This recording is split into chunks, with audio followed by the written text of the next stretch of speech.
기술 지문 1번이다. 1번. 자, 학습에 관련된 거 인공지능. 기계학습은 인공지능의 하위 범주로 인간이 학습하듯이 컴퓨터도 데이터를 주고 학습하게 함으로써 스스로 규칙을 만드는 방법을 의미한다. 이게 지금 기계학습이 뭔지를 의미를 갖다가 이야기하는 거예요. 자, 기계학습은 인간이 학습하는 거죠. 컴퓨터에도 데이터를 주고 스스로 규칙을 찾는 방법을 기계학습이라고 한다. 예를 들어 컴퓨터가 데이터를 학습하여 A라는 병에 걸린 사람은 대부분 열이 나고 오한이 있고 구토 증상이 있다라는 규칙을 찾았어. 그래서 병을 진단하는 방법이다. 그러면 이게 기계학습의 예잖아, 예. 그럼 예를 들어 이렇게 했는데 뭐냐면 A라는 병에 걸린 사람이 갖고 있는 공통점이야. 열이 많이 난다. 오한이 있다. 구토 증상이 있다. 그러면 이 사람은 A라는 병에 걸린 거다라고 진단하는 거. 기계학습은 훈련 데이터의 집합을 잘 표현하는 모델을 만드는 작업이다. 자, 훈련 데이터 집합을 잘 표현하는 모델. 이걸 만드는 게 기계학습이에요. 기계학습에서 모델은 현실 세계의 사물이나 사건의 본질적인 구조를 나타내는 것으로 현실 세계의 복잡한 현상을 추상화, 단순화하여 모델로 표현한다. 자, 여기 위에서 뭐 열이 있고 오한이 있고 구토 증상이면 무조건 A라고 했는데 아닐 수도 있어. 안 하니? 그러니까 이게 지금 어떻게 보면 일반적이고 단순하게만 얘기한 거야. 사람들이 이렇게 만들어진 모델이 뛰어나고 일반화 능력을 갖고 있기를, 즉 새로운 입력 데이터에 대한 합리적인 출력값을 생성하기를 기대한다. 이를 위해 모델을 만드는 모델링 작업을 하면서 모델의 틀을 설정하고, 틀을 먼저 훈련 데이터 집합을 잘 표현하는 파라미터, 매개 변수 값을 구한다. 자, 이제 과정을 얘기한다. 기계학습 모델을 만들 때 제일 처음에 모델의 틀을 설정하고, 그 다음 훈련 데이터 집합을 잘 표현할 수 있는 파라미터, 매개 변수 값을 구한다. 문제는 모델링에 사용한 학습 데이터와 실제 현상에서 모델에 입력한 데이터는 서로 다르다. 이게 중요한 거지, 그지? 학습 데이터하고 실제 학습하고 이론과 실제는 다르다. 일반화 능력이 떨어지는 모델은 학습에 사용한 입력에는 옳은 값을 도출하지만, 자, 일반화 능력이 떨어지는 애들은 옳은 값을 도출하지만 처음 보는 입력에는 엉뚱한 결과를 낼 수 있다.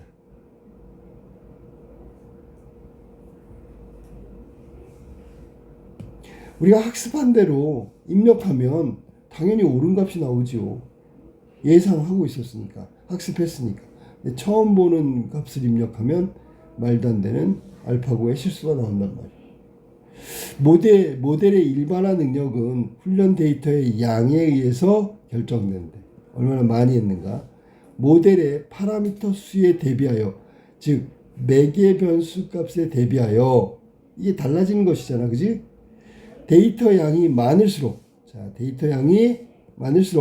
일반화를 잘하는 모델을 만들어낼 수 있다. 데이터 양이 많으면 많을수록 일반화. 이건 당연한 거야. 책을 많이 읽으면 읽을수록 더 올바른 정보에 접근하는 거랑 똑같은 거지. 학습 데이터를 충분히 설명하지 못하도록 부족하게 학습된 모델이면 당연히 과소적합되었다고 한다. 이건 지나친다는 얘기고, 이건 지나치게 작다는 얘기고, 아니? 과소니까 지나치게 작다. 왜? 부족하니까 작다라고 해야지. 과소적합 모델로는 복잡한 문제를 해결하기 어렵고, 반대로 학습 데이터 양이 있잖아. 부족하면 당연히 과소적합되면 모델이 제대로 설명하지 못하겠지, 그지? 근데 과소적합 모델인 복잡한 문제를 당연히 해결하기 어려운 거야. 데이터 양이 적으니까. 근데 반대로 데이터 양을 지나치게 많이 하면 어떻게 돼? 그래, 데이터 오차는 좀 줄어들지 모르겠지만 전부 다 취합하니까 실제 데이터에 대해서 일반화, 정확하게 딱 정의할 수 없단 말이야. 정확하지가 않단 말이야. 많이 데이터를 입력하면 정확하지 않고 적게 입력하면 이거 부족하니까 학습이 안 되고요. 이를 과적합되었다고 한다. 과적합 문제를 해결하기 위해서는 모델을 단순화시키는, 자 이제 나왔다. 과적화 문제를 해결하기 위해서 하는 게 뭐냐면 정칙화. 이 말은 지나치게 많은 양의 데이터를 할 때지. 학습 과정에서 학습 데이터의 일부를 떼어내어 학습에는 사용하지 않고 모델 성능 검증용으로만 딱 필요한 검증과 같은 기법에만 활용하는 거야. 그러니까 필요 없는 쓸데없는 데이터 다 적용 안 한다는 얘기지. 그게 뭐라고? 정칙화. 필요한 것만 쓴다. 왜냐면 데이터 양이 너무 많으면 이게 지금 일반화시키기가 너무 어려우니까 특정하거나 정확하게 구체적으로 하려면 필요 없는 것들 다 빼고 필요한 것만 집어넣는다고. 이 정식화라고 하니. 그리고 모델의 성능 검증용으로 사용하는 검증과 같은 기법을 활용한다. 됐죠? 과적합 문제를 해결하기 위해서 하는 방법은 정칙화, 검증 같은 기법을 활용한다. 기계학습에서의 학습 방법은 일반적으로 지도, 비지도, 강화, 이제 이렇게 분류하고 있어. 이는 알고리즘 데이터를 입력하는 형태에 따른 거다. 기준이 뭐라고? 알고리즘과 데이터 입력하는 형태, 이게 기준이야. 이 기준에 따라서 나누어지는 게 지도학습, 비지도학습, 강화학습. 학습이란 말 기계학습이니까 지금. 자, 그 다음에 지도학습은, 자 이제부터 입력 출력 간의 관계를 학습하는 데 사용한다. 입출력, 지도학습.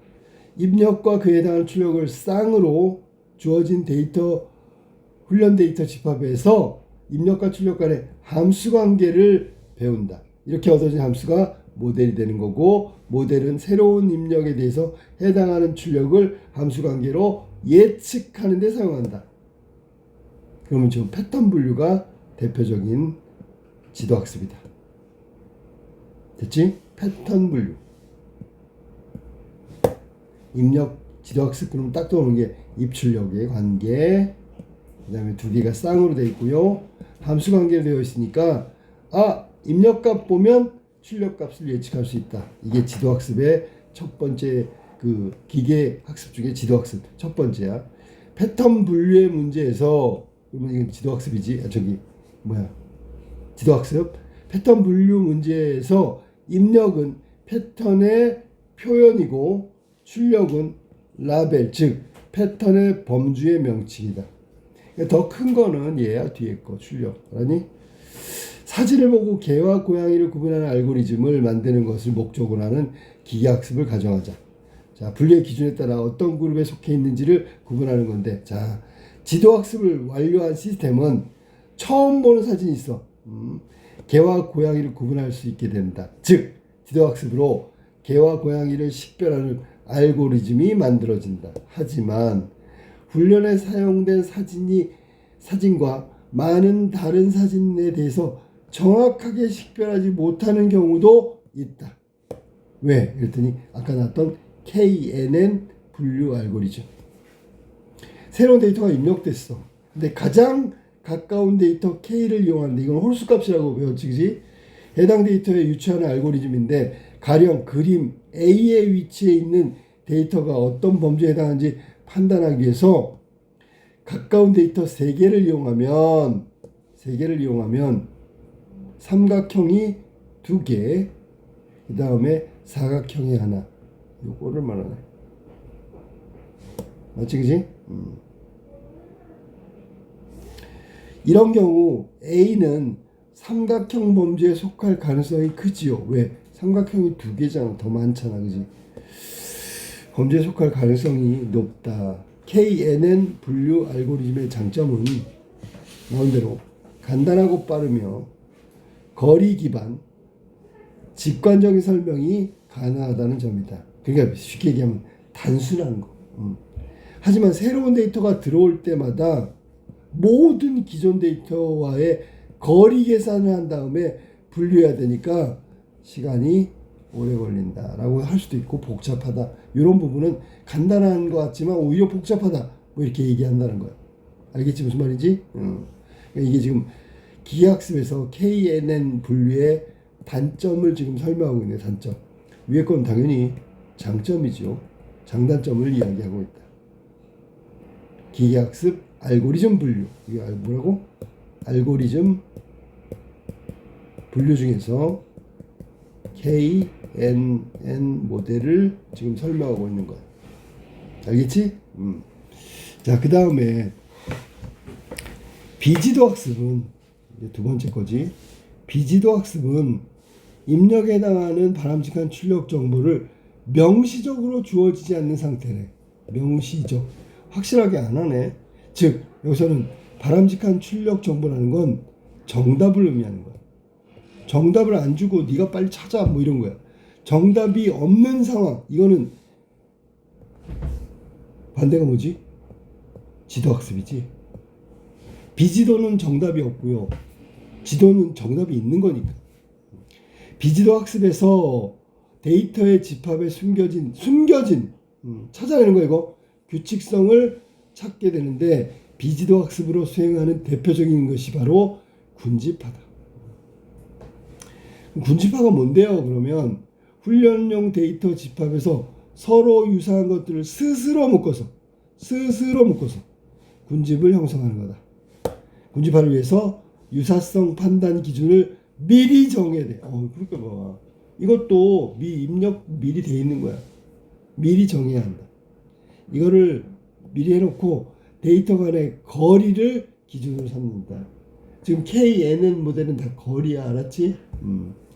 자, 그럼 유사성에 관해서는 판단 기준을 미리 정해놔야 되는 거구나. 그리고 묶는 거야. 묶는 거. 거리를 어떻게 정해야 하는지에 따라 여러 알고리즘이 존재하지만 군집화 알고리즘의 기본 아이디어는 같은 군집에 속한 데이터와의 거리는 최소로 줄이고 다른 군집의 데이터와는 거리를 최대로 늘리는 거예요. 그러면 가까운 게 묶음이 되겠지, 군집화. 그러면 최대로 늘리기 위해서 군집의 소속을 바꿔가면서 최적 구성을 찾아내는 방법이다. 이게 데이터와 거리를 최소한으로 줄이고 막 바꿔가면서 묶고 이렇게 해갖고 군집화 시키는 거야. 군집화 알고리즘의 하나인 K평균 군집화 알고리즘은 주어진 데이터를 K개의 군집으로 묶는 알고리즘이야. 그래서 K개로 묶으니까 K평균 군집화 알고리즘이지.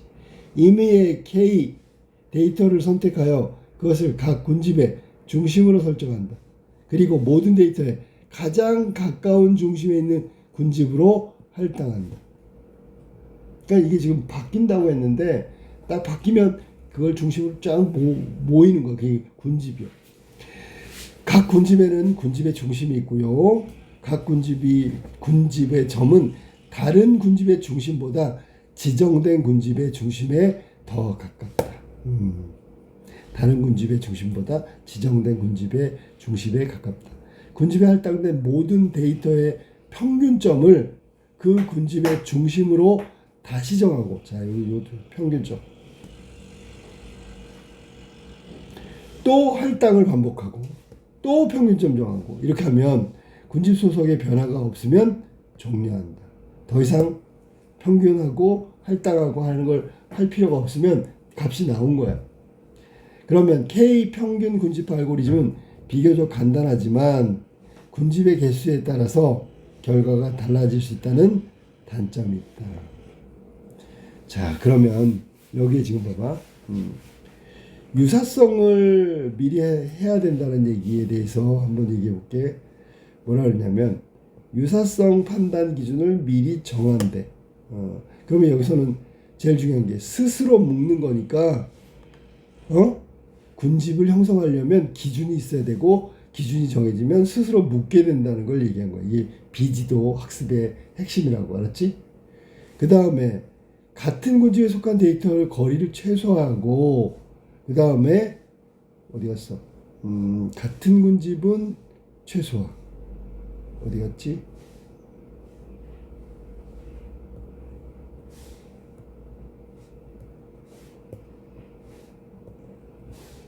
이거야. 이것도 비지도의 핵심이지, 그지? 여기서는 정답이 없기 때문에 최적의 구성을 찾기 위해서 군집을 바꿔가면서, 이 바꿔가면서가 바로 위에서 말한 스스로에 해당된다고 생각하면 되는 거야. 비지도 방식. 상황에 적절하게 대응한다 라고 생각합니다. 그래서 학습하는 거니까 비지도 방식이다. 그래가지고 최적의 군집을 찾게 되는 거지. 알았어? 무슨 말이지? 자, 그 다음에 강화학습 세 번째 마지막 거. 자, 강화학습은 KNN 모델의 세 번째, 바람직한 행동 패턴에 학습하는 알고리즘이다. 자, 학습하는 건 맞는데 바람직하대. 아까는 뭐잖아, 그냥 정해진 거 알고리즘으로, 두 번째는 스스로 군집하면서, 세 번째는 바람직한 행동 패턴으로 학습하는 거야. 강화 학습 환경은 에이전트가 처할 수 있는 상태, 첫 번째, 각 상태에서 선택할 수 있는 행동, 행동에 따른 상태 변화, 그리고 보상으로 정의된다. 차원이 훨씬 높지, 그지? 이런 환경에서 에이전트는 누적 보상을 최대화하는 행동 패턴을 학습한다. 예, 보상을 최대화한다는 얘기는 처해진 상황에서 선택할 수 있는 거, 그리고 선택했을 때 달라진 상황, 이런 것들을 다 인지한다는 거잖아. 그러면 보상이 따라가는 거고, 그럼 제대로 잘했다는 얘기야. 하지만 문제는 어떤 행동을 선택했을 때 보상이 즉시 일어나지 않는 거지. 이게 문제라는 거야. 곧바로 보상이 이루어지면 그때그때 빨리빨리 할 텐데. 그래서 지능적 에이전트는 시작부터 종료까지 누적 보상에 최대화하는 행동의 순서, 즉 궤적을 배워야 한다. 이게 처음에 안 되고 계속 실행을 해야 된다는 거야. 강학습이란 점점 강하게 된다는 거니까 누적 보상의 기대값을 배우는 거야. 한 상태에서 누적 보상 기대값의 계산은 이 상태에서 출발해서 모든 궤적을 감안하고 이때 분기점마다 모든 경우를 따져봐야 하기 때문에 경우의 수가 기하급수적으로 증가해. 그걸 감안할 때 궤적 수가 너무 많다는 단점을 가지고 있다. 자, KNN, 우리가 지금 알고리즘 분류 세 번째 강화학습을 얘기한 거야. 그러면 여기는 지금 전체가 기계학습에 대한 얘기를 한 거야. 기계학습. 그 중에서 첫 번째, 두 번째, 세 번째, 지도, 비지도, 강화. 각각의 특징, 단점, 장점, 이런 거 얘기하고 있는 거. 알겠지? 무슨 말인지?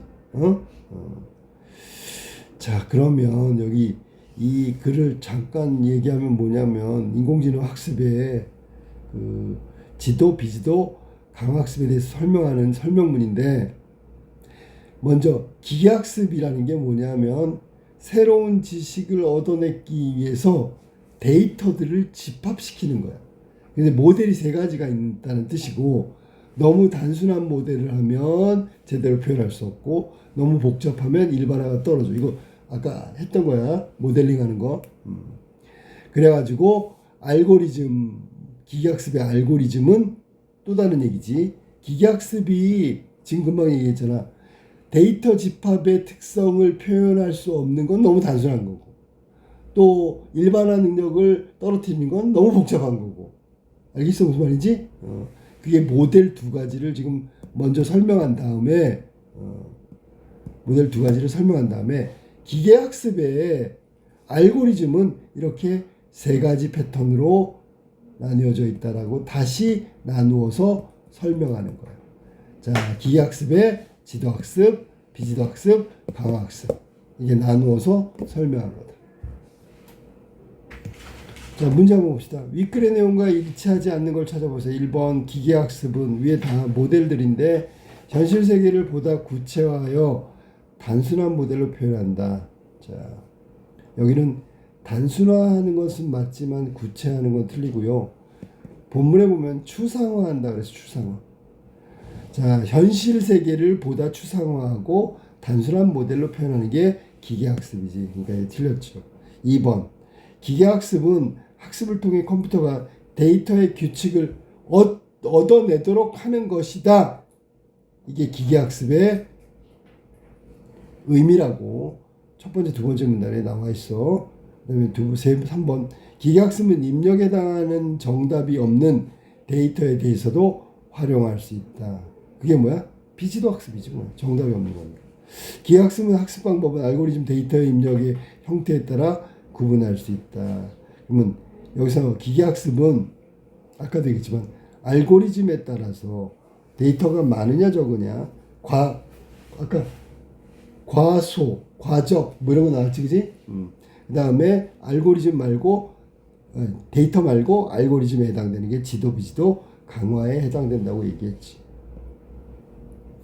기계학습에서 일반화 능력이 떨어지는 모델은 이건 너무 많은 데이터를 입력했기 때문이고 혹은 처음 보는 입력에 잘못된 결과를 낼 수 있다. 이게 항상 불안한 거야. 알겠어? 알겠지? 위에 나와 있는 내용인데 일반화 능력이 떨어지는 모델들이 엉뚱한 결과를 낸다 그랬잖아. 자, 정답 1번 틀렸고 2번으로 가보자. 윗글에 A하고 B에 대해서 보인 반응이 다 적절하자는 거야. A가 뭐야? A. K에는 불 알고리즘. B는 K 평균 군집화 알고리즘. 자, B는 평균 군집화. 자, A는 패턴 범주가 두 종류일 때 K값이 홀수여야지만 데이터의 범주 판단에 용이하다. 자, K값이 커지면 커질수록 그 다음에 K값이 홀수여야지만 되는 거지, 그지? 안 그러면 혼란스럽다 그랬어. 명확하게 예를 들면 짝수이면 이렇게 해서 A그룹인지 B그룹인지 애매하단 말이야. 그래서 K값인 경우에는 이런 혼란이 적기 때문에 K를 홀수로 쓴다 그랬지, 그지? 2번 A는 그림에서 K5로 설정할 경우, 자, 홀수 맞고요. A를 사각형 범주에 속할 가능성이 높다고 판단하게끔. 자, 그림에서 K를 5로 하면 A를 사각형 범주. 보세요. 그림 봐. 지금 여기가 K가 몇이야? 3이라 그랬지. 5로 하면 사각형이 몇 개? 3개잖아. 하나, 둘, 3개로 판단하겠지. 그런데 여기 3인 경우에는 삼각형이 2개이기 때문에 삼각형으로 판단한단 말이야. 이해됐지? 자, 그 다음에 3번. B는 최초로 선택된 K값이 몇인지에 따라 결과가 다르겠다. 그렇죠. 평균 군집하는 K값이 얼마인지에 따라 달라진다. 중심이 되는 값이니까. 그 다음에 4번.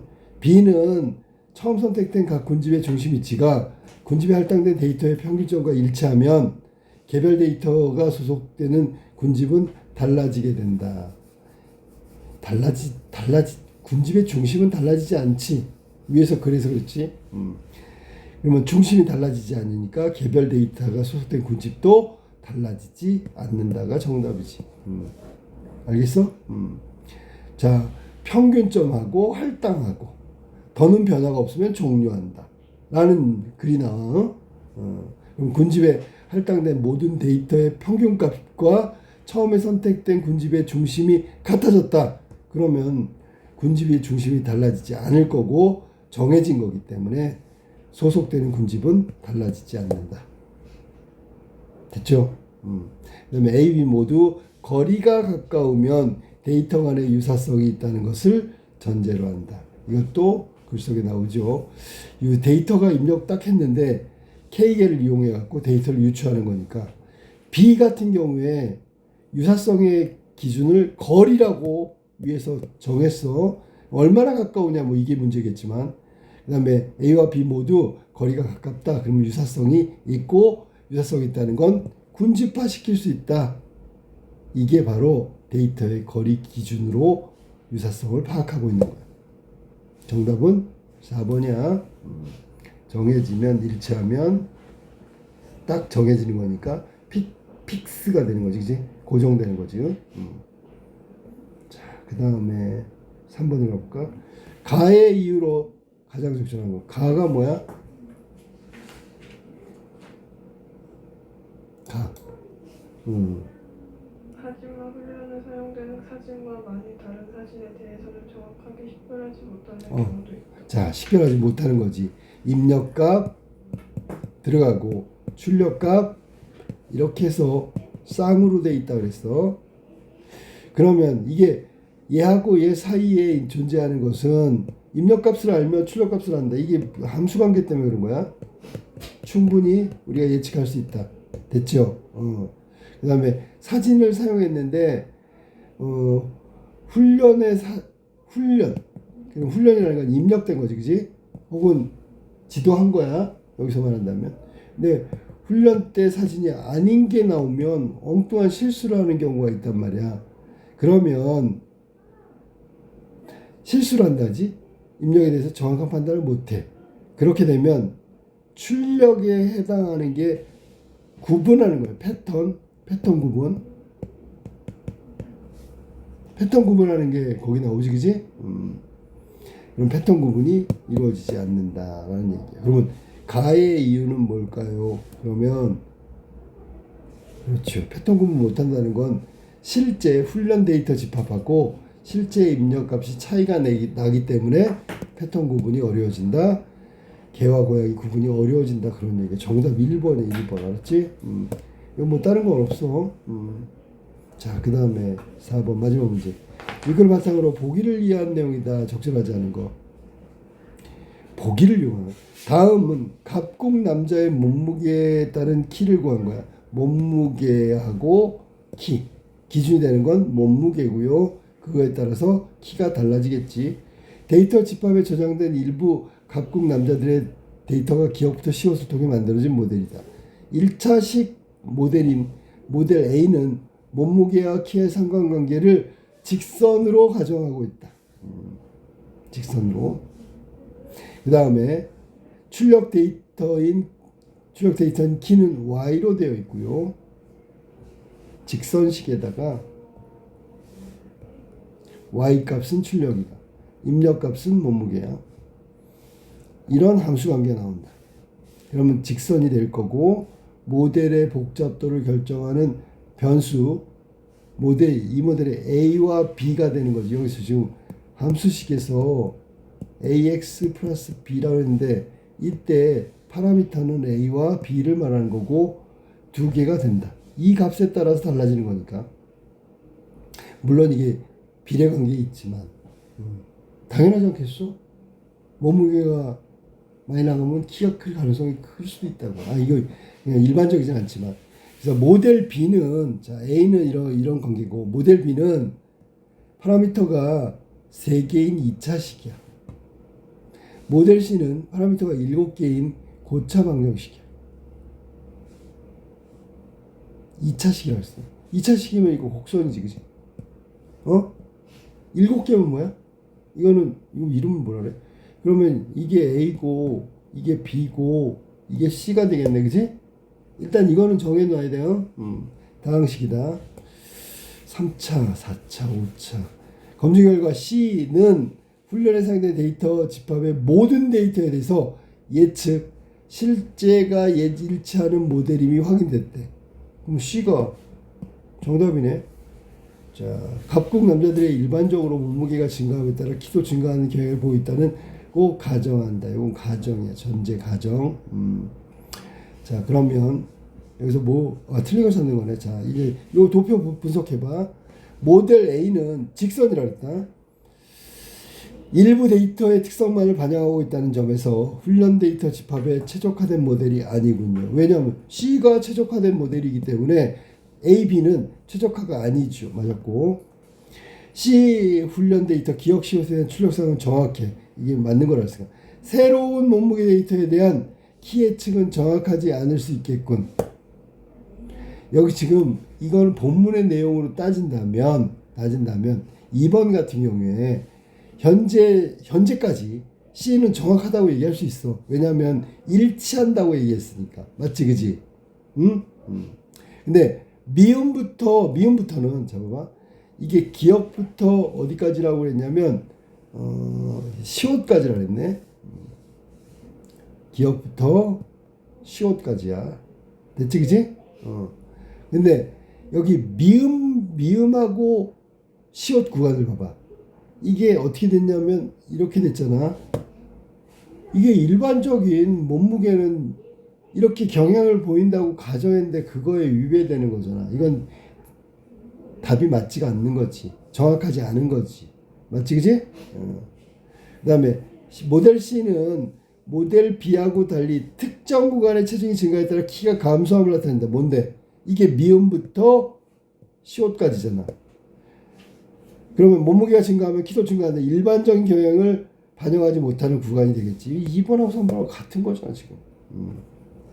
그 다음에 BC를 통해 고차 다항식을 이용한 모델일수록 모든 구간의 일반화 능력이 뛰어나다는 것을 확인할 수 있다. 지금 금방 2번 3번이 불확실성이거든. 그러니까 문제가 있는 거지요. 모델 C하고 C에서 문제가 있어. 이거 틀린 거야. 일단 B에서는 B 한번 볼래? B에서는 안 틀렸죠. 왜냐하면 이 점점점 2차 곡선이 계속 비례하고 있으니까. 그러니까 여기서 틀린 거는 4번이고 C는 일반화 능력이 뛰어나다고 볼 수가 없는 거죠. 그 다음에 모델 A부터 C까지 해서 파라미터 수가 많으면 즉 직선에서 곡선 그 다음에 곡선이라고 할게. 이건 다항식이니까 2차 곡선, 2차 포물선, 뭐 3차 곡선, 5차 곡선 이렇게 되면 더 복잡한 데이터를 적용한 모델을 구할 수 있다는 것을 확인할 수 있겠군. 더 복잡한 데이터에 적용 가능한 모델을 확인할 수 있다. 그러니까 이게 지금 더 많아지면 많아질수록 가능한 모델을 구할 수 있다는 것을 확인할 수 있다. 파라미터 수가 많다는 게 무슨 말이야? 이게 변수가 많다는 얘기잖아. 변수. 그러면 더 복잡한 데이터에 적용 가능한 모델을 구할 수 있다는 것을 확인할 수 있다. 이게 뭐야? 아, 이게 무슨 말이냐면 이런 거네. 봐봐.